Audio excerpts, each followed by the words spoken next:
भण्डारतो नृहरितीर्थमुनीन्द्रलब्धा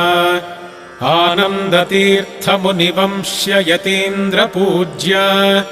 श्रीमूलराम भवतात्तव सुप्रभातम् सीतापते विधिकरार्चितकूर्मराज भण्डारतो नृहरितीर्थमुनीन्द्रलब्धा आनन्दतीर्थमुनिवंश्य यतीन्द्रपूज्य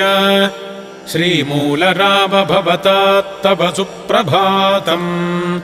श्रीरामदूत हनुमन्यदुनाथदास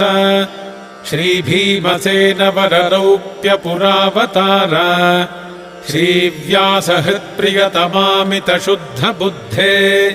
श्रीमध्वराज भवतात्तव सुप्रभातम् ब्रह्माज्ञयादितिकुले बहुदोषपूर्णे